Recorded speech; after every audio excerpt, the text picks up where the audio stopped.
Faisal Basri sebagai seorang ekonom ya, dari sudut pandang ekonom, seandainya Bapak punya kekuasaan untuk mengambil keputusan, apa yang akan Bapak lakukan terhadap Omnibus Law ini? Apakah mencabutnya, memperbaiki dalam-dalamannya, atau memang meneruskan tapi kemudian menjelaskan kepada masyarakat mungkin ini baik begitu? Seperti apa? Dari nol, saya bikin namanya Undang-Undang Kemudahan Berusaha. Jadi ini kan isinya kemudahan berusaha. Nah, kalau bicara kemudahan berusaha, keluarkanlah yang namanya klaster tenaga kerja. Karena bukan kita ingin mengobrol tenaga kerja kita ingin meningkatkan martabat pekerja. Kerja itu bukan sebagai faktor produksi, tapi manusia yang harus dinaikkan martabatnya. Saya tidak akan utak-atik Pemda, diambil alih kewenangannya, tapi justru saya akan memperkuat Pemda sesuai dengan semangat reformasi gitu. Saya akan patuh, tunduk, dan taat kepada perlindungan lingkungan supaya terjadilah keseimbangan antar ekonomi, bisnis, dan lingkungan gitu. Itu kira-kira.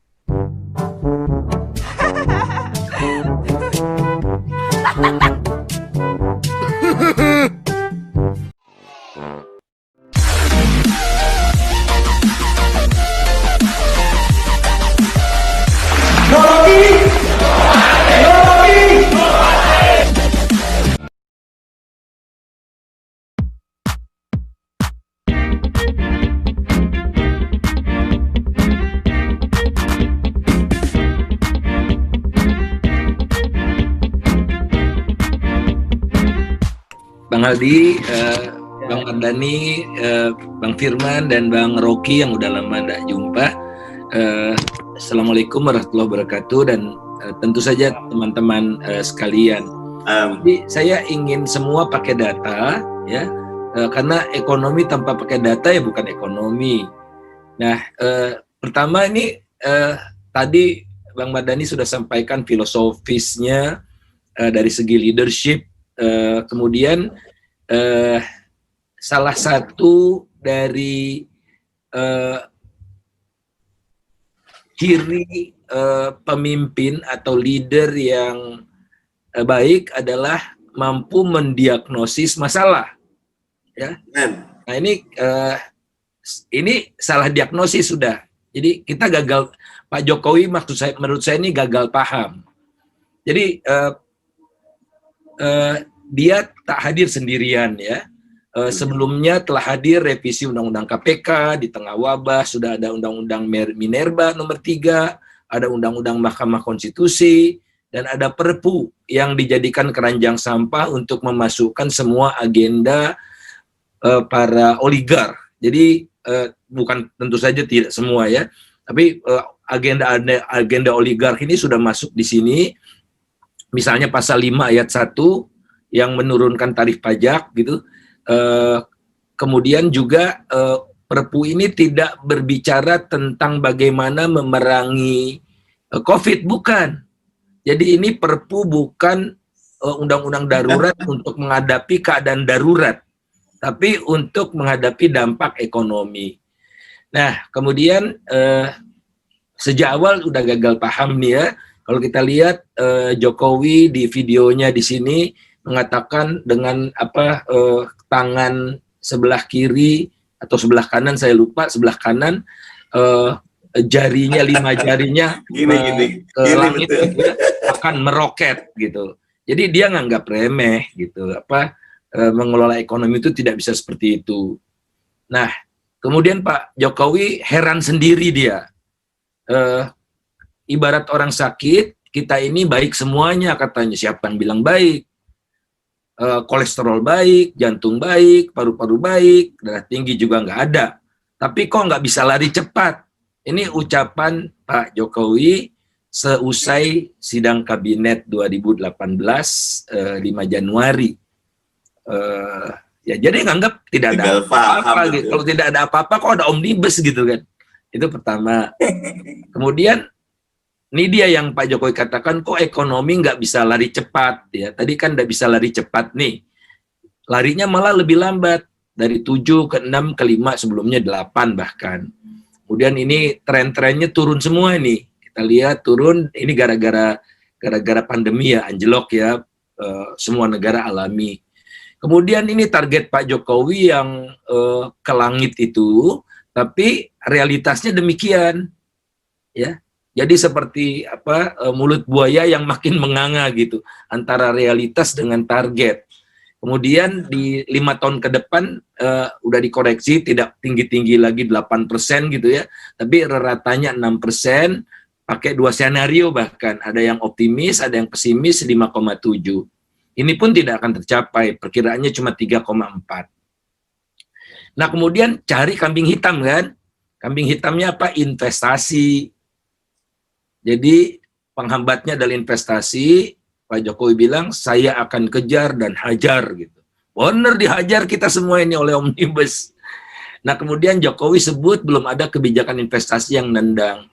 Sungguh dia menafikan keberhasilan dia sendiri yang harus kita akui cukup banyak kan. Cukup banyak. Nanti saya bahas. Nah kemudian di kipas-kipas nih oleh orang-orang dekat dia, namanya Muldoko. Dia bilang nih KPK nih sumber masalah. Kemudian wakil ketua pemenangan, tim pemenangan, RUU KPK yang baru maksudnya, bikin iklim investasi makin kondusif. Kan luar biasa. Kalangan pengusaha tanggapi positif revisi Undang-Undang KPK. Ya. Muldoko sebut, macam-macam deh ini ya. Nah inilah.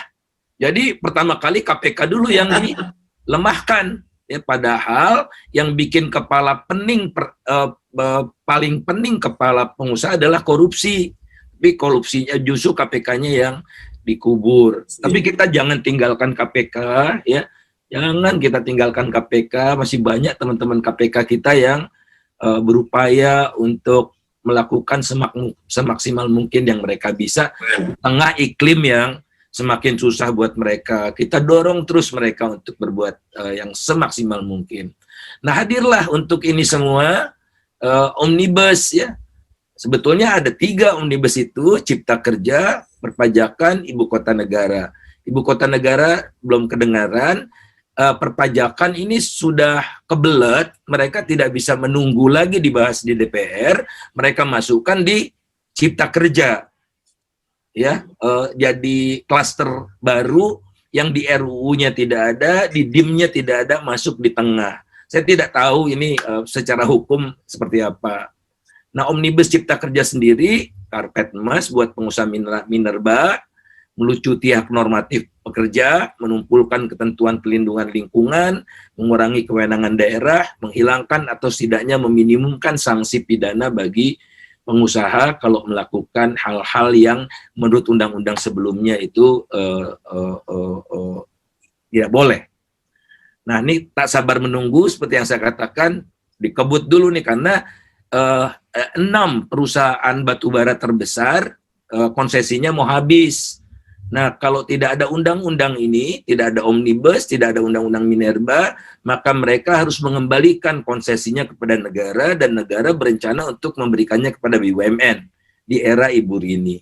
Kemudian mereka tidak boleh melebihi konsesinya melebihi 15.000 hektar dan macam-macam itu. Nah, mereka berusaha menyelamatkan diri dengan all out gitu. Nah, kemudian salah sasaran. Katanya kan tadi investasi kan, investasi jeblok, investasi rendah. Nah, saya ingin sekedar memetakan saja PDB itu produk domestik bruto, barang dan jasa yang dihasilkan oleh ekonomi itu terdiri dari 3 komponen. Konsumsi, ada konsumsi rumah tangga, ada LNTRT, ini lembaga non-profit yang melayani rumah tangga, ini kecil sekali, mungkin NGO di sini kira-kira. Kemudian pemerintah konsumsinya 8,8. Jadi yang paling besar adalah konsumsi rumah tangga. Ada investasi. Investasi ada beberapa jenis, yang terbesar adalah bangunan dan mesin. Sisanya kalau saya gabung 4,6. Ekspor dan impor. Nah, kalau kita lihat ekspor dan impor, minus 0,5% artinya impor kita lebih besar dari ekspor. Ini persen terhadap PDB. Tapi 0,5 kan mendekati 0 ya. Jadi kita bisa abaikan ekspor impor ini. Konsumsi bergantung pada masyarakat. Nah, yang diacu oleh pemerintah dalam Omnibus adalah investasi ini. Nah, kita lihat investasi kita, ya. Investasi itu share-nya 32,3% terhadap PDB. Tinggi banget. Ah, ini dia. 32,3% itu lebih tinggi dari rata negara berpendapatan menengah atas dan menengah bawah. Dan mencapai puncaknya di era Pak Jokowi gitu loh. Ini kan pencapaian spektakuler kalau menurut saya ya. Spektakuler sekali, itu naik tajam gitu. Dan tidak turun-turun, praktis stay pada level di atas 30%. Yang terbesar di ASEAN, ya, terbesar di ASEAN dan terbesar di tertinggi di ASEAN dan tertinggi di BRICS. BRICS itu Brazil, Rusia, India, China dan South Africa. Kecuali China. China memang beda ya. China lebih tinggi dari kita. China memang sangat berbeda. Tapi China pun udah sadar dia ketinggian investasi. Investasi ketinggian juga nggak bagus. Makanya mulai turun. Kemudian dari segi pertumbuhan, tadi level investasinya, pertumbuhan investasinya di era Jokowi naik terus. Dan lebih tinggi dari Brazil, China, ini China nih. Kita lebih tinggi dari China. Lebih tinggi dari Malaysia, Filipina, dan Thailand gitu ya. South Africa juga. Jadi hampir sama dengan India, tapi memang kita kalah dengan Vietnam yang dalam beberapa tahun terakhir menjadi primadona. Nah, kemudian dari segi asing, kan salah satunya Omnibus ini untuk attract undang investor asing. Investor asing di kita itu besar, 20 besar di dunia. Ini laporan PBB yang terakhir, United Nations Conference on Trade and Development. Kita tuh nomor 18. Thailand tidak ada, Malaysia tidak ada, Vietnam tidak ada. ASEAN itu cuma Indonesia dan Singapura di posisi ketiga. Kan keren. Siapa bilang investasi jeblok? Kemudian ini survei menunjukkan bahwa 48,1% pengusaha asing di Indonesia akan menambah investasinya. Nomor 3 setelah China dan India. China kasat mata makin gandrung datang ke Indonesia. Tadinya Indonesia itu di posisi 44 bagi investor Cina. Sekarang nomor 26. Kemudian di mata Jepang, paling promising di dunia itu adalah India. Indonesia pernah 2013 turun memang, tapi Indonesia masih di posisi sangat terhormat nomor 5. Kemudian asing itu memang tidak pernah kita jadikan andalan utama. Kenapa tiba-tiba Pak Jokowi mau membanjiri investasi asing? Asing itu selalu kecil di dalam total investasi di Indonesia, 1/15 saja. Kenapa? Karena kita secara sengaja membuat barikade yang sangat tinggi, pagar yang sangat tinggi, berduri, yang membuat asing itu susah masuk. Pagar kita itu tertinggi ketiga setelah Filipina dan Saudi Arabia. Kenapa tiba-tiba Pak Jokowi balik arah gitu ya? Nah, apa itu barikadenya? Dalam bentuk larangan atau restriksi, asing itu tidak boleh 100% punya saham. Harus bagi-bagi dengan nasional. Nah, sekarang mau dikasih ke asing 100%, ya silahkan gitu. Tapi nggak usah pakai omnibus segala ya. Rilekskan aja ini. Negatif investasi dan sebagainya. Selesai. Kenapa harus omnibus gitu. Kemudian ini salah lagi. Setelah saya argue pemerintah itu bahwa investasi tidak benar, jawaban pemerintah gini, iya tapi investasi yang masuk tidak padat karya. Nah ini kan, investasi yang masuk tidak padat karya. Nah, saya lihat, angka pengangguran di era Pak Jokowi turun terus kok.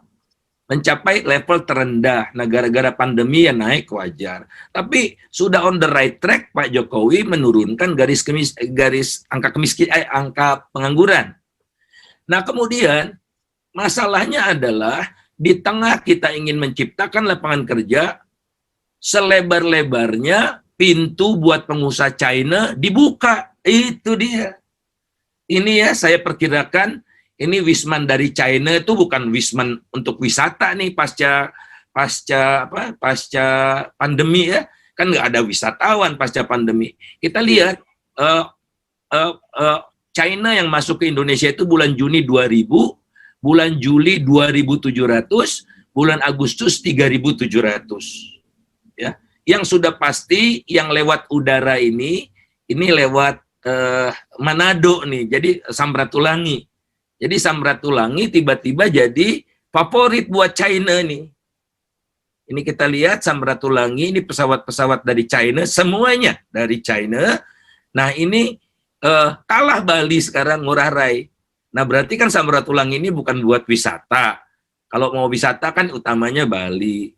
Nah kemudian saya telusuri lagi, ini kan sampai Agustus, Oktober masuk lagi 260 pekerja di Bandara Morowali dari Manado nih, dari Manado ya, itu nomor pesawatnya ada. Kemudian Sabtu 10 Oktober masuk lagi, datanya belum saya temukan tapi ada masuk. Kemudian pada bulan September Virtu ya, Virtu ini nomor 2 terbesar smelter itu masuk mengumumkan di China lewat website. Ini mereka ini kalau saya klik itu ya keluar tapi bahasa Mandarin kan. Tapi saya sudah punya. Nah nanti kalau mereka tahu nih mereka delete ini. Nah, tapi saya udah print isinya itu. Jadi aman kita. Nah, dia ingin merekrut tenaga kerja dari Indonesia 607 pekerja. Syarat pendidikan minimumnya terbanyak adalah SMP, SMA, dan sekolah teknik, menengah teknik. Usianya di bawah 45 tahun, gajinya di kisaran 7.000 sampai 24.000. Jabatannya petugas keamanan, pekerja bongkar muat, koki, pengemudi eskavator, truk derek dan forklift, manajer gudang, ahli statistik, montir dan operator. Jadi nggak benar yang dibilang Luhut Panjaitan itu. Yang tenaga-tenaga ahli mau bikin pabrik baterai, nggak ada pabrik baterai di sana sampai sekarang. Rencana pun persiapan pun belum ada. Nah jadi kita nggak dapat apa-apa. Pekerja itu justru banyak dari Cina dan mereka pakai fasilitas visa kunjungan. Jadi kalau kita mau tenaga kerja, meng-create tenaga kerja, ya ketatkan dong. Jangan seperti ini kita jebol terhadap tenaga kerja dari China, sementara kita tidak mampu dan janjinya pakai omnibus law gitu. Nah kita tidak dapat apa-apa dari sini. Saya tidak mau bahas nikelnya ya. Nanti kita bahas khusus tentang nikel. Tapi ini kita nggak dapat apa-apa dengan adanya smelter-smelter ini. Kemudian kalau begini, bagaimana mau serap pekerja? Petani-petani kita butuh lahan, tapi Pak Jokowi bikin food estate. Ya bukan community farming. Food estate nggak ada pegawainya nih, ya, nggak ada petaninya. Paling kalau petaninya adalah purnawirawan TNI. Kemudian mau bantu peternak, apa kabar tol laut? Udah nggak kita dengar lagi. Kalau mau bantu nelayan, jangan biarkan ekspor lobster, benih lobster dibolehkan gitu. Kemudian impor kita, impor gula, syahwat impornya tinggi, sehingga kita sudah menjadi importir gula terbesar di dunia sejak 2016. Kemudian yang kita bangun adalah biofuel, yang untung Martua Sitorus dan kawan-kawan. Pekerjanya juga sedikit, kalau ini pakai pekerja asing kan. Kemudian ini batu bara, ya mana ada pekerjanya. Jadi ya salah sendiri dibikin-bikin. Sudah melakukan kerusakan, ditambah kerusakan yang mega kerusakan, yaitu Omnibus Law. Nah kemudian ini Pak Jokowi bilang nih sektor padat karya kita butuh. Jadi dia mau obral investasi dengan cara menekan buruh, politik upah murah gitu. Padat karya nih dia bilang. Ini waktu dia menjelaskan COVID itu setelah demo-demo ya, padat karya. Katanya pengangguran di kita ada 39% berpendidikan sekolah dasar nih. Ini harus dikasih kan? Dan ini kasih padat karya. Kita lihat ini tamatan SD ini nggak perlu diajari oleh pemerintah, nggak perlu. diciptakan pekerjaan oleh pemerintah, dia cari kerja sendiri. Angka pengangguran terendah adalah tamatan SD ke bawah nih. Yang harus Pak Jokowi ciptakan adalah penganggur-penganggur yang banyak di SMK, 8%-an, di diploma 6%-an, di universitas 5%-an, dan di SMA 6%-an. Ini tidak boleh ini mencari proyek-proyek padat karya karena mereka tidak mau menjahit di perusahaan garment dan sebagainya itu. Jadi salah lagi gitu cara bacanya. Koreksi kalau saya salah deh gitu. Nah ini saya akan lewati aja ini. Nah kemudian ini yang terakhir, sesi terakhir, mungkin 5 menit mudah-mudahan. Ini salah kaprah lagi. Padahal sudah di jalur yang benar nih Pak Jokowi dalam kaitannya dengan kemudahan berbisnis. Nah, ini videonya hari ini saya ada videonya bisa dilihat nanti. Memang semua orang mengakui, kita pun mengakui bisnis di Indonesia itu ribet, perizinannya banyak, tumpang tindih, prosesnya lama, berbelit-belit, tak pasti, sudah lama itu dialami oleh masyarakat. Tapi jangan lihat simptomnya. Lihat akar masalahnya. Dan akar masalahnya sedikit demi sedikit sudah diselesaikan oleh Pak Jokowi. Nah, bayangkan nih, ketika Pak Jokowi dilantik, 24 Oktober 2014, peringkat kemudahan berbisnis kita nomor 120. Tercecer dibandingkan Singapura, posisi pertama di dunia ya. Malaysia nomor 6, Thailand nomor 18. Juga kalah jauh dari Brunei ke 59, dan Vietnam ke 99, 21 peringkat kita kalah dengan Vietnam. Namun Pak Jokowi udah on the right track menurut saya, sehingga dia bisa memperbaiki dengan cara apa nih? Paket kebijakan yang 16 itu, teman-teman udah tahu deh. Nah akibatnya apa? Peringkat kita jadi naik dari 120 ke 73. Dengan Vietnam tinggal 3 lagi kita ketinggalannya, dengan Brunei tinggal 7 lagi. Janganlah kita mimpi melewati Singapura, Malaysia, dan Thailand kan. Oke, jadi sudah on the right track, lebih separuh jalan. Nah, kemudian apa yang harus dilakukan untuk mencapai 40 sebagaimana target Pak Jokowi? Gampang banget. Ya, gampang banget. Yakni ini nih. Jadi ada yang membaik luar biasa, resolving insolvency, itu dari 144 ke 38, udah bagus sekali, getting electricity dan lain-lain ini teman-teman bisa lihat. Nah ada satu yang memburuk, kecolongan, trading across border. Jadi ekspor impor di Indonesia ini susah banget, ini dibagi-bagi rentenya oleh Kementerian Perdagangan, Kementerian Perindustrian, bagi-bagi rente untuk impor gula, larangan ekspor, macam-macam, pokoknya susah gitu. Nah, kalau ini dikembalikan ke posisi 54, kita itu nomor 40 sudah.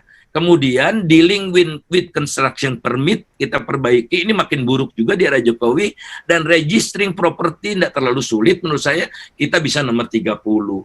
Nah, inilah teman-teman sekalian, jadi filosofinya udah salah, backgroundnya sudah salah, asbabun nuzulnya juga jelek gitu. Nah, ini terjadi sejalan dengan kemunduran demokrasi, dan saya berhenti di sini. Terima kasih. Oke, selamat malam teman-teman. Selamat malam. Malam, Prof. Iya, saya ada yang spesifik nggak yang perlu saya bongkar atau uraikan itu? Asal jangan revolusi dah. Faisal udah bicara, Firman bicara, Mardhani bicara. Jadi Faisal telah berfirman demi kemardanian.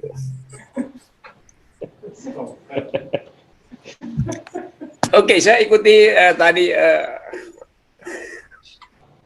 paparan yang berupaya untuk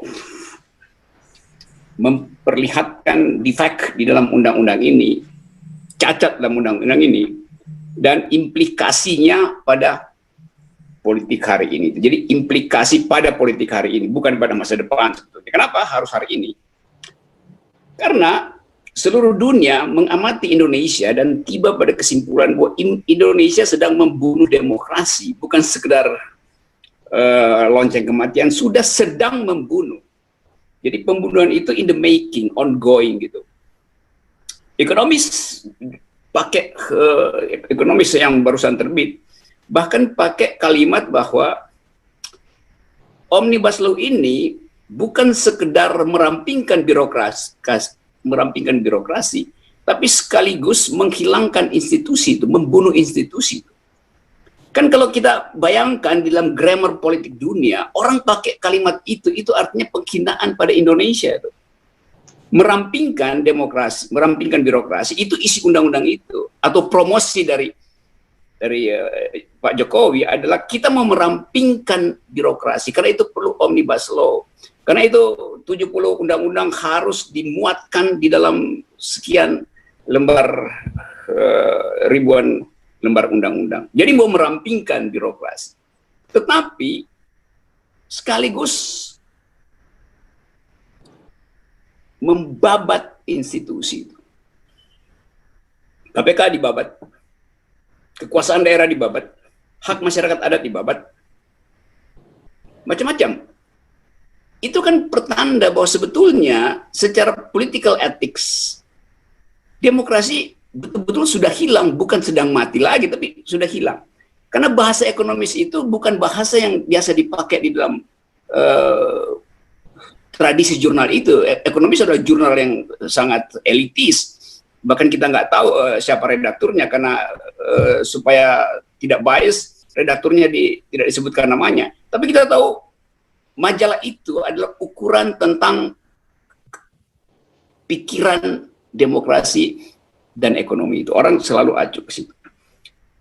Nah, kalau kita lihat dalam satu minggu ini, seluruh dunia bukan sekedar ekonomis jadi pamungkas untuk memberi judul pada politik Indonesia, yaitu sudah membunuh institusi itu. Dari Jerusalem Post di timur sampai dengan Washington Post di barat,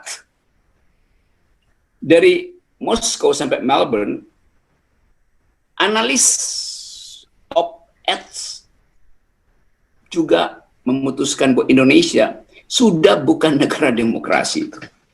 Jadi keadaan itu memperlihatkan pada kita bahwa memang Omnibus Law ini menghasilkan keadaan yang otoriter. Kompas kemarin akhirnya harus mengeluarkan risetnya bahwa tingkat kepuasan publik terhadap Jokowi jatuh di bawah 50%. Kompas adalah koran konservatif, koran yang pro pemerintah, terpaksa mesti keluarin numbers, figures itu, bahwa legitimasi turun di bawah 50%. 2 bulan sebelumnya, atau bahkan sebulan sebelumnya, SMRC masih mengatakan bahwa tingkat kepuasan itu 60 sekian persen. Jadi bayangkan tiba-tiba drop itu. Nah, kalau di dalam tradisi Eropa, dalam 1 tahun tingkat kepuasan turun di bawah 50%, itu presiden atau Perdana Menteri langsung mundur. Ini baru 1 tahun udah turun 50% kan? Itu kalau peradaban demokrasinya beradab gitu, kalau beradab. Secara etis dia menganggap tahun pertama saya udah tinggal cuma 50, di bawah 50%, maka dia mengundurkan diri itu. Itu hal yang biasa, karena kita dilatih untuk menganggap bahwa kalau malam pertama pasangan kita tidak puas dalam perkawinan, maka perkawinan itu mesti batal, gagal. Gak usah lagi tunggu 5 tahun perkawinan itu.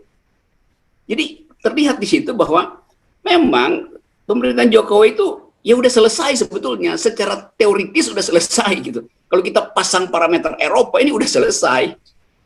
Tapi kenapa masih bertahan? Karena tadi sponsor yang memaksakan agar supaya pemerintahan ini melanjutkan dengan cara apapun agar seluruh imajinasi investor yang disebut oligarki tadi tidak terhalang sampai 2024 untuk mempersiapkan rejim baru untuk melayani kebutuhan akumulasi kapital dari oligarki tadi. Jadi itu yang terjadi sebetulnya.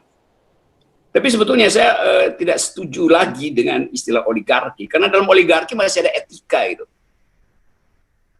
Oligarki artinya sekumpulan kecil orang berupaya untuk mengatur kekuasaan, dan pengaturan itu harus dilakukan secara rasional supaya terjadi keadilan di antara oligark sendiri. Itu logics atau political ethics. Oligarki itu ada etika politiknya itu. Dia nggak peduli hasil pembagiannya ke rakyat, tapi dia peduli hasil pembagian di antara oligark sendiri itu. Nah, yang sekarang ada oligarki lagi, yang ada adalah plutokrasi itu. Satu orang kaya bisa menyuruh separuh dari kabinet untuk membuatkan undang-undang yang menguntungkan bisnis dia di 2024. Orang kaya yang lain ambil bagian yang lain dari kabinet itu. Tergantung jenis bisnisnya apa. Dia bukan oligarki, dia individu. Satu korporasi bisa nyewa separuh dari anggota DPR untuk bikin undang-undang buat kepentingan dia. Lawannya bisa sewa anggota DPR yang lain juga tuh. Kan itu bukan oligarki itu. Nggak ada kesepakatan etis di antara mereka. Jadi ini namanya plutokrasi. Jadi kita bukan lagi demokrasi, tapi plutokrasi. Kratein yang dikendalikan oleh the Plutos, orang kaya tuh. Jadi keadaan kita betul-betul ada di situ per hari ini. Kalau dibilang misalnya bahwa ini undang-undang yang kapitalistik, saya bilang bahwa ini bukan kapitalistik. Di dalam kapitalisme, etikanya adalah kompetisi. Ini nggak ada kompetisi.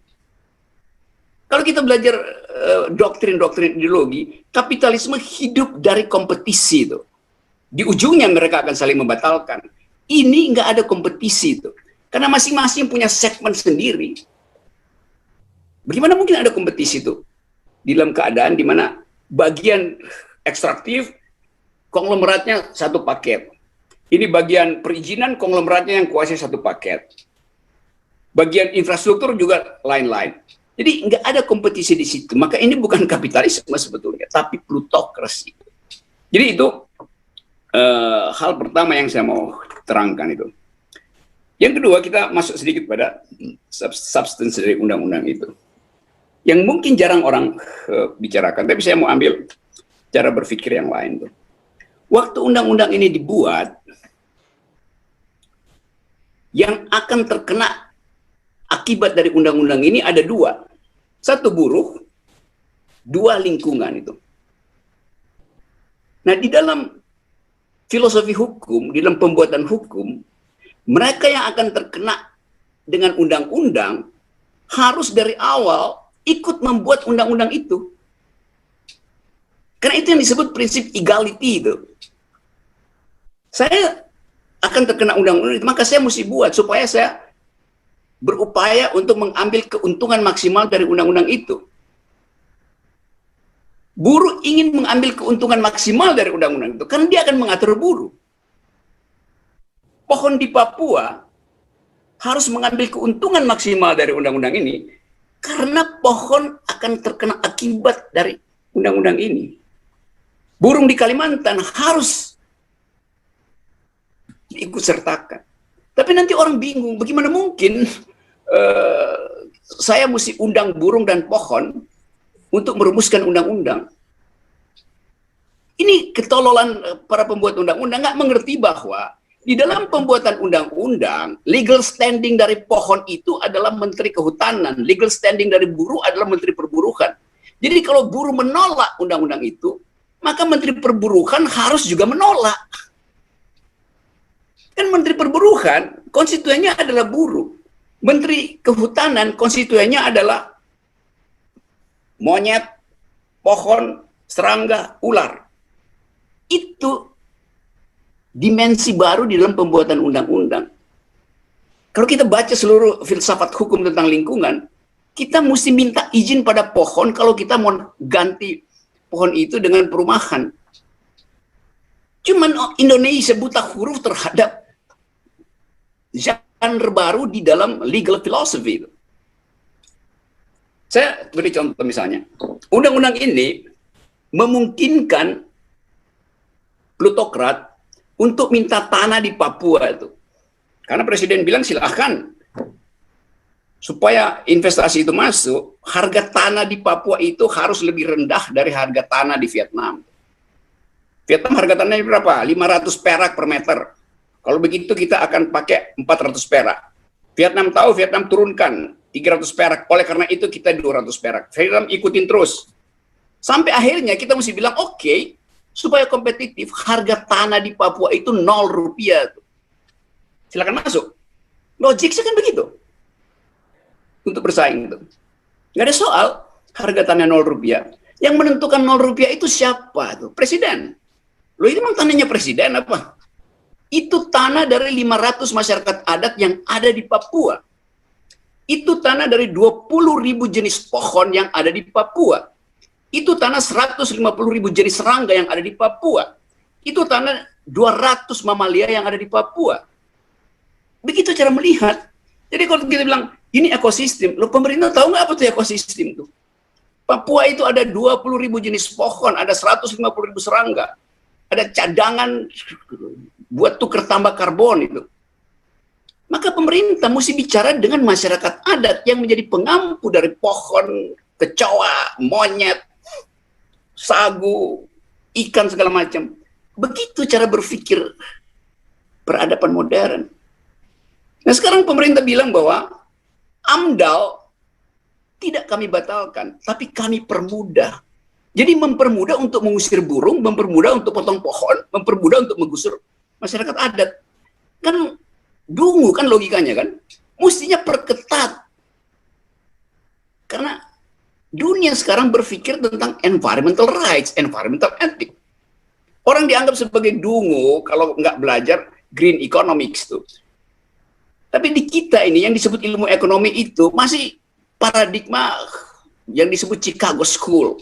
Yang nggak mengerti bahwa yang disebut manusia itu menyatu dengan alam yang dia hidupi dari awal. Nah pendekatan ini nggak diajarkan di Fakultas Ekonomi itu. Yang disebut Political Economy Analysis itu. Dulu Faisal Basri masih ngajar itu, pendekatan ekonomi politik di Fakultas Ekonomi UI itu. Ini nggak ada. Akibatnya, menteri-menteri ini juga nggak tahu acuannya kemana belajar ilmu ekonomi yang ada basis politiknya. Nah, environment adalah elemen di dalam political economy itu. Itu ajaib negeri ini. Jadi, sebetulnya nanti kalau hutan Papua dirusak, maka hak masyarakat adat untuk protes tidak ada lagi. Karena AMDAL itu bukan lagi hak masyarakat, tetapi ditentukan oleh negara. Nanti ada lembaga sertifikasi AMDAL. Siapa yang bikin? Ya negara. Lalu di dunia ini nggak ada negara yang membuat sertifikasi AMDAL. Itu adalah hak publik, hak masyarakat, hak civil society. Yang merupakan pengampu legal standing dari isi hutan itu. Jadi ini yang nggak tajam. Bukan nggak tajam, karena memang otak tumpul yang bikin desain undang-undang itu. Lebih dari itu, kalau kita pergi pada cara berpikir ekonomi kontemporer, dalam 20 tahun ini semua pemenang Nobel ekonomi itu diberi penghargaan Nobel karena mampu untuk menunjukkan sifat etis dan humanity dari ilmu ekonomi itu. Nah itu hilang. Jadi siapa yang mendesain ini? Yang mereka yang tidak paham tentang ethical dimension sebagai parameter baru dunia. Itu yang menyebabkan kenapa 40 perusahaan investor gede sedunia yang diklaim oleh Presiden Jokowi akan masuk ke Indonesia, akhirnya menulis surat ke Presiden bahwa kami tidak akan masuk. Kan Presiden janjikan undang-undang ini akan membawa investor masuk. Nah investor sendiri bilang, gue nggak bakal masuk di situ. Karena lu nggak comply dengan environmental ethics. Kalau dia masuk ke Indonesia, dia akan dicaci maki oleh millennials di Eropa yang menganggap bahwa ini perusahaan Eropa masuk ke Papua untuk mengusir burung di situ, untuk mengusir masyarakat adat, untuk menebang pohon, yang adalah hak dunia. Demikian juga di Amerika, kalau perusahaan-perusahaan yang udah tingkat atas itu terbaca melakukan perusahaan lingkungan, dia kena penalti yang disebut Global Compact yang dibuat oleh PBB, perusahaan korporasi tidak boleh melanggar hak masyarakat adat, human rights, gender equality, etc., etc. Jadi Anda lihat bahwa pemain-pemain konseptor undang-undang ini nggak paham bahwa dunia sudah berubah. Jadi ini undang-undang yang betul-betul dungu.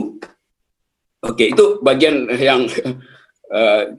yang sering orang nggak mau bongkar. Padahal sebetulnya undang-undang itu dia harus membaca pikiran dunia.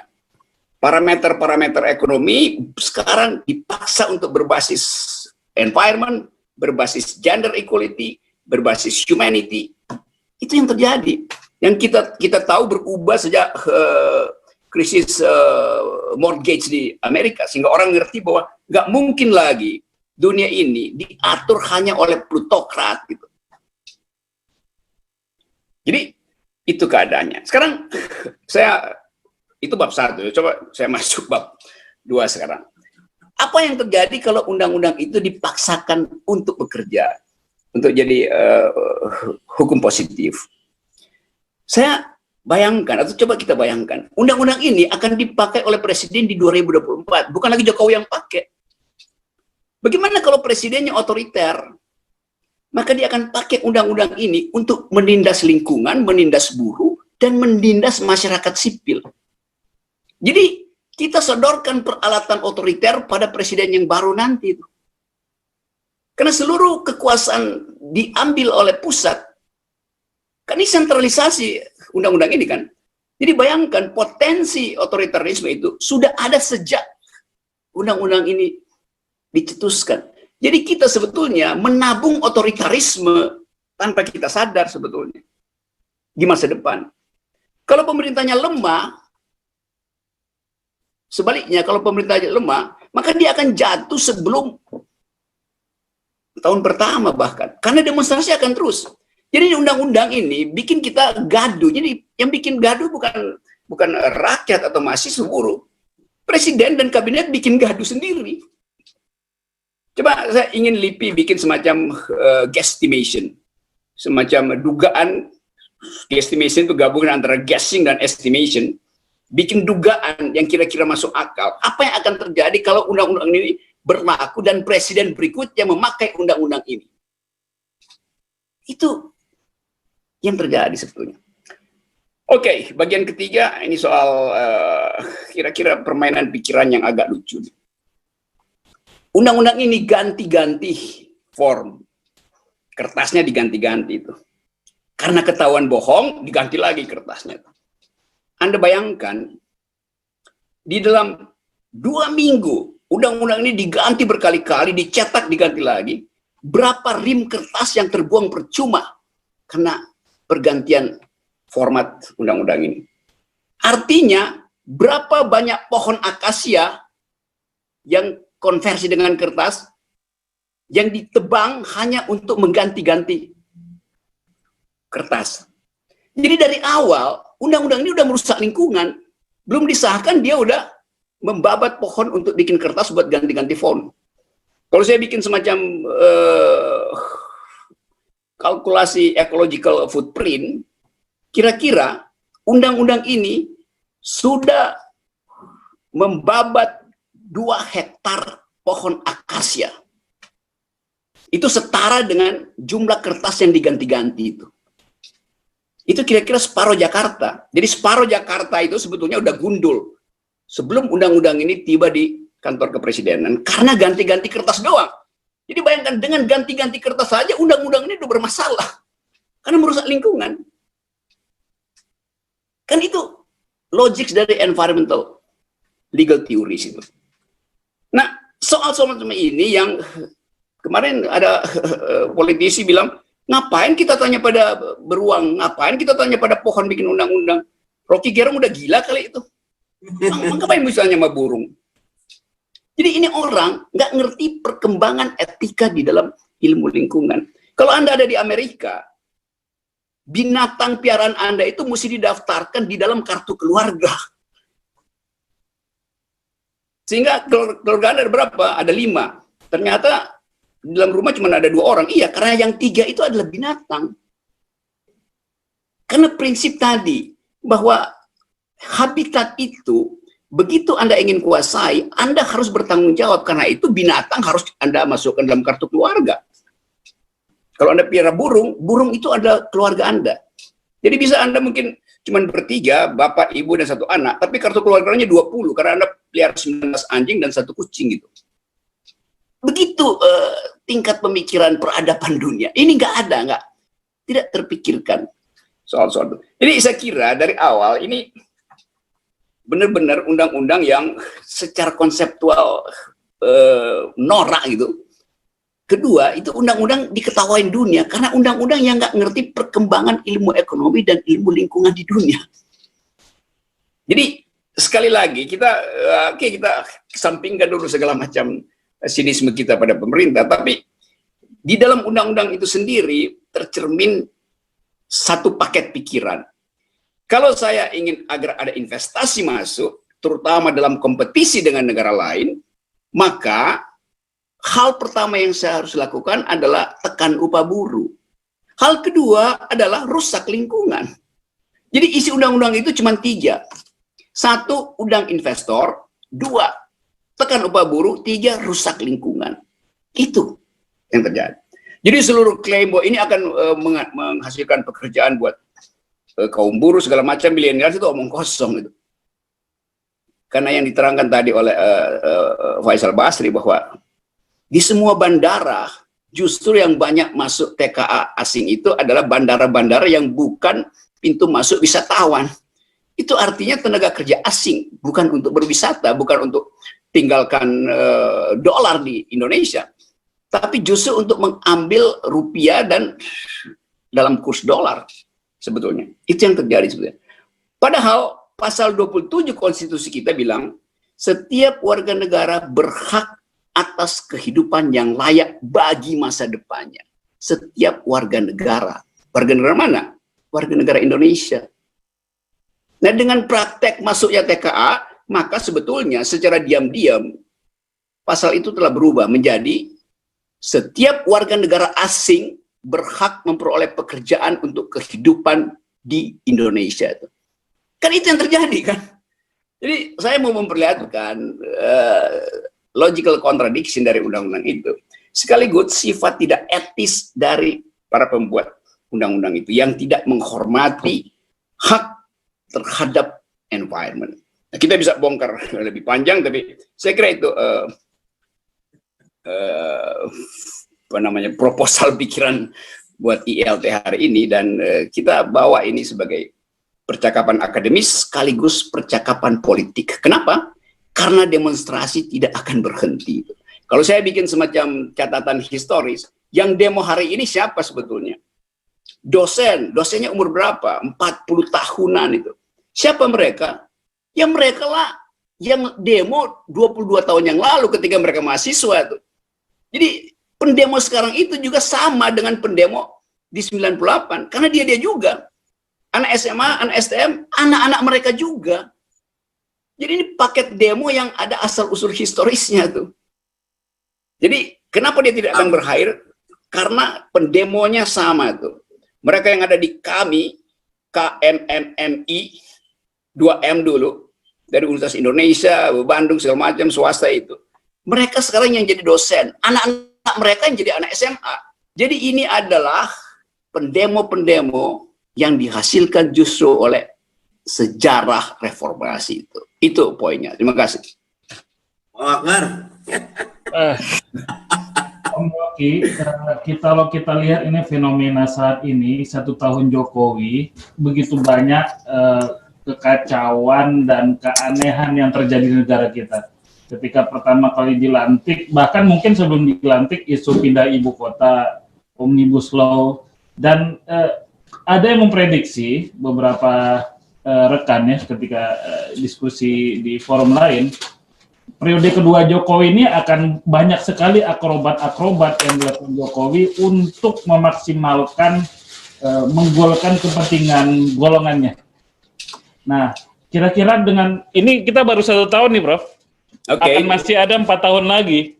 Yes. Nah, apa pesan Prof Rocky kepada seluruh masyarakat Indonesia agar waspada dan semakin untuk menjaga negara ini agar tidak semakin terguncang?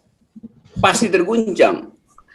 Kita nggak bisa hilangkan lagi logika sejarah, logika dari sosiologi. Jadi kita berupaya untuk kasih optimis, nggak akan terguncang. Coba figurnya coba kita lihat. Presiden berusaha untuk nahan resesi itu, untuk menunggu angkanya keluar bulan kuartal ketiga. Angka kuartal ketiga itu sebetulnya angka yang terlambat. Kan angka itu menunjukkan 3 triwulan sebelumnya, 2 triwulan sebelumnya kan. Jadi dalam 2 triwulan itu kita udah resesi, angkanya baru akan keluar nanti. Jadi itu post factum sebetulnya angka itu. Jadi ini juga sulap-sulapan psikologi. Nanti angkanya, lo nggak perlu tunggu angkanya. Angka itu cuma catatan bagi investor untuk memastikan apa yang dia mau lakukan di semester berikutnya tuh. Karena dia udah alami sendiri 2 triwulan berturut-turut kan. Tapi kemudian nanti orang bilang, ternyata nggak ada kesulitan ekonomi, sembako masih jalan segala macam tuh, pasar masih jalan, uang masih beredar. Sekarang kita bertanya, kok ada uang beredar? Bagaimana, dari mana caranya ada uang beredar gitu? Jadi kebingungan kita harus diterangkan. Satu-satunya keterangan adalah Bank Indonesia lagi cetak uang. Nggak ada soal Bank Indonesia cetak uang, karena dipaksa untuk beli surat utang negara di pasar primer. Nggak ada soal cetak uang. Yang jadi masalah adalah kapan efek cetak uang ini terasa gitu. Coba bayangkan misalnya, mulai bulan Januari, Februari, Maret, negara-negara lain udah mulai take off. Indonesia mau take off dengan beban lemak cetak uang itu. Inflasinya baru terasa di situ nanti itu. Kan ini soalnya, jadi pemerintah nggak peduli bahwa nanti Februari, Maret itu kita nggak bisa take off karena inflasi, karena kegedean banyak uang yang dicetak tanpa rasionalitas, kursnya mengambang nanti, makin kacau. Pemerintah nggak peduli apa yang akan terjadi 2 bulan ke depan. Karena dia ingin agar supaya rakyat tidak resah hari ini dan pertontonkan pada asing bahwa Indonesia tetap membangun. Tetapi tipuan itu akhirnya batal karena ada rasionalitas dunia yang melihat bahwa nggak mungkin Indonesia bisa take off nanti awal pertama 2021. Karena bahkan Bank Indonesia yang seharusnya hanya menjadi lembaga intermediasi dipaksa untuk mencetak uang. Kan nggak ada di dunia ini di mana independensi itu diatur oleh politik.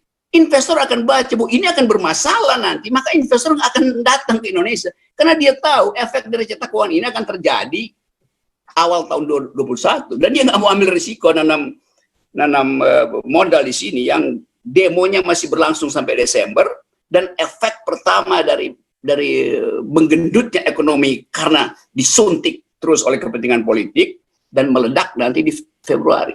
Memang investor bego apa melihat potensi Indonesia akan maju terus. Jadi terlihat bahwa seluruh kebohongan yang mau dibungkus dengan teori bahwa ini adalah cipta kerja, dikasih nama enak atau cipta kerja. Padahal logika kita, Faisal Basri bahkan bisa tunjukkan di dalam matriks tadi di mana letak utama dari crack itu tuh.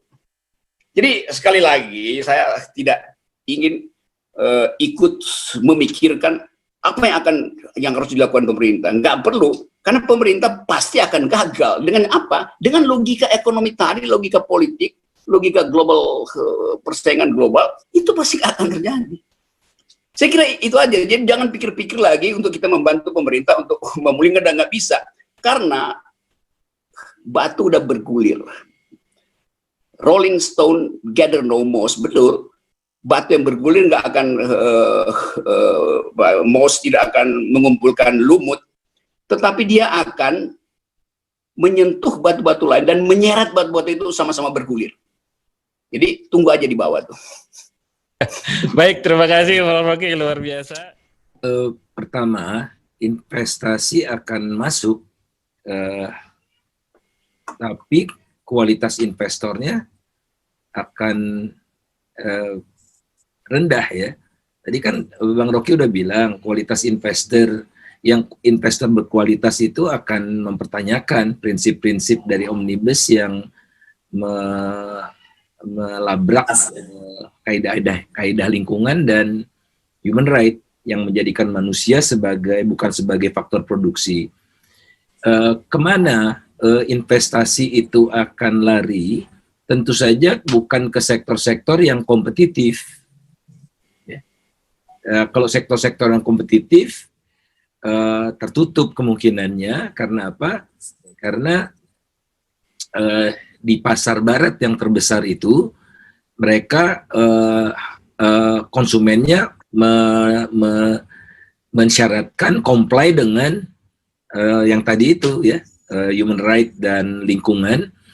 Kemudian investor yang datang itu akan berkolaborasi dengan oligark yang di sini. Ya, dia butuh mitra untuk mengeruk kekayaan alam yang semakin masif gitu. Ini contohnya saja kembali di smelter ya, smelter nikel nih terutama. Semua smelter yang baru dari China ya, mereka bertemu dengan Pak Jokowi, difasilitasi oleh para oligark ini. Ada fotonya di istana bertemu. Kemudian mereka memperoleh keuntungan, 100% keuntungannya mereka bawa pulang. Jadi investasi masuk lumayan banyak bisa, tapi kita tidak dapat apa-apa. Karena mereka diperlakukan sebagai proyek-proyek mereka diperlakukan sebagai proyek strategis nasional, dan oleh karena itu berhak dapat tax holiday 25 tahun tidak bayar pajak. Lantas untuk membuat mereka gembira, Indonesia melarang biji nikel itu diekspor. Harga biji nikel di pasar internasional $80. Gara-gara dilarang ekspor, tidak ada kata lain bagi penambang domestik, penambang warga Indonesia, kecuali untuk menjualnya ke smelter China dengan harga yang mereka tekan. Sekarang harganya $20 per ton. Ya. Di dunia 80. Kemudian pemerintah mencoba gitu untuk melindungi tambang lokal dengan bikin HPM, harga pokok mineral. Harga pokok mineralnya untuk nikel $33. Jadi masih jauh sekali. Jadi dari keuntungan bahan baku saja sudah berlipat ganda. Kenapa mereka diberikan proyek strategis nasional? Karena katanya mereka mau bikin pabrik baterai. Tidak ada satupun fasilitas produksi yang mengarah kepada pabrik baterai. Nah, terjadi perlawanan di dalam pemerintahan sendiri. Kemudian BUMN dimobilisasi, Pertamina, ya, PLN, Antam itu bekerja sama dengan perusahaan Korea dan perusahaan China. Nah, tapi China yang benar, gitu. Di China bukan semua jahat, gitu. Ada juga yang benar. Nah, itu betul-betul ingin membangun mata rantai untuk akhirnya menghasilkan baterai, gitu. Mereka mulai dari hilir justru. Jadi di dalam juga ada perlawanan sebetulnya. Karena so obvious gitu. Kemudian Anda bayangkan ratusan ribu sudah pekerja dari China itu yang masuk dengan sebagian besar dengan visa turis, mereka tidak membayar iuran per bulan itu sebesar $100 per orang gitu. Kemudian gajinya tidak mereka bayar di sini, tapi mereka bayar di China untuk keluarganya gitu, sehingga mereka tidak punya efek menyebar gitu ya ke penduduk-penduduk lokal. Lantas yang datang itu yang saya udah tunjukkan tadi, pegawai macam-macam itu ya, yang terus terang itu berbeda dengan apa yang dibela-bela oleh pemerintah. Kemudian Kemenaker juga berusaha untuk menjustifikasi, katanya udah dikasih kok kesempatan buat warga Indonesia, warga lokal untuk bekerja di smelter itu dengan upah minimum. Nah, upah minimumnya katakanlah 3,5 juta ya. Nah, mereka dapat minimal 7.000 yuan. Dikali 2.200 itu sudah 15 juta kan. Nah, lo terang aja ndak mau kerja di hutan, ndak ada kehidupan kecuali tambang itu. Jadi betul-betul ini bentuk kolonialisme baru ya, yang seperti penjajah itu menguras habis kekayaan Indonesia, menyebabkan Belanda itu menjadi sangat kaya raya, dan VOC itu menjadi perusahaan terbesar di dunia waktu itu. Nah, kita juga berpotensi untuk membuat perusahaan China di smelter itu sebagai perusahaan terbesar di dunia.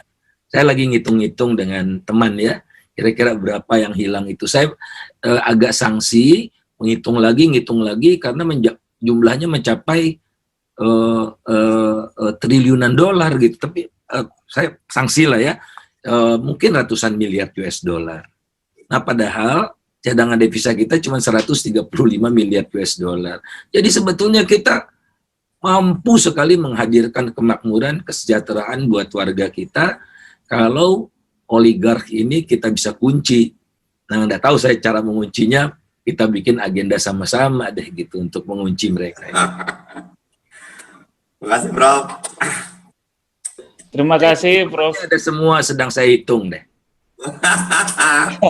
Ada jilid 2. Ini kesadaran dari kaum muda sudah meningkat luar biasa.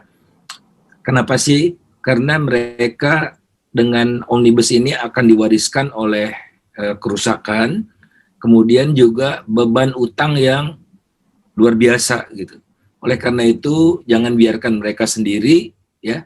Ayo kita menghindari kutukan sumber daya alam dan beban utang yang semakin besar karena semua didedikasikan untuk generasi sekarang gitu, yang membuat sekali lagi generasi muda pada waktu mereka mencapai usia produktif, puncak produktivitasnya, mereka akan sangat terbebani dan lupakan tentang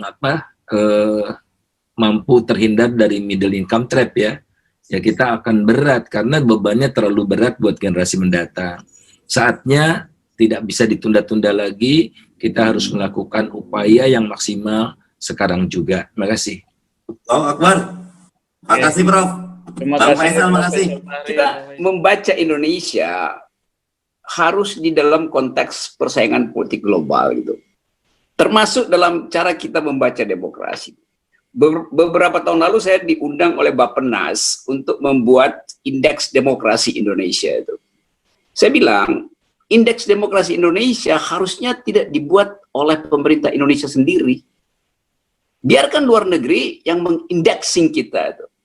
Supaya audit eksternal terhadap demokrasi itu betul-betul tidak bias. Jadi seringkali pemerintah berupaya untuk menunjukkan kita demokratis karena buktinya ada penelitian indeks demokrasi versi siapa? Versi Bappenas. Ya nggak bisa.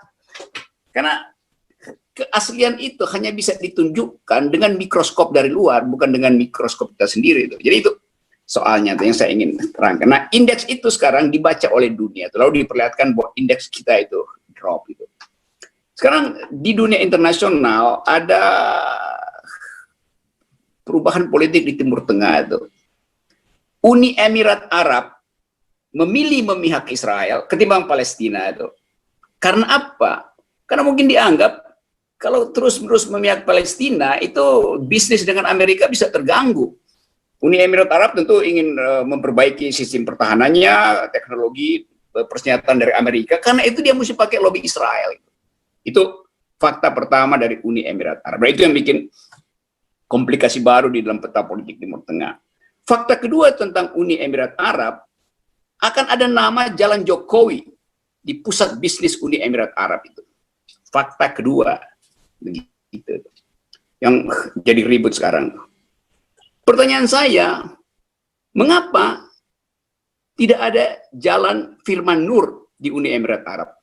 Mengapa tidak ada jalan Faisal Basri di pusat bisnis Uni Emirat Arab? Karena Faisal Basri dan Firman Nur tidak punya tanah 300.000 hektar di Kalimantan atau di Papua. Itu penjelasannya. Jokowi punya. Jadi kita lihat bahwa Indonesia itu terkait dengan orkestrasi oligarki dunia sebetulnya. Jadi mungkin sekali ini semacam dugaan-dugaan. Tapi begitu kita masuk dalam politik dunia, kita mesti mampu membaca between the line gitu. Jadi oke, nggak ada soal ada jalan Jokowi di Uni Emirat Arab, tapi juga ada jalan Munir di The Hague, Belanda itu, di Den Haag. Jalan Munir di Belanda itu mengingatkan kita bahwa Munir melawan oligarki. Jalan Jokowi di Uni Emirat Arab akan mengingatkan kita bahwa Jokowi mengasuh oligarki itu. Nah, kontras ini yang akan dibaca oleh sejarah, termasuk dibaca oleh sejarah anak muda seperti tadi diterangkan oleh Faisal Basri. Terima kasih.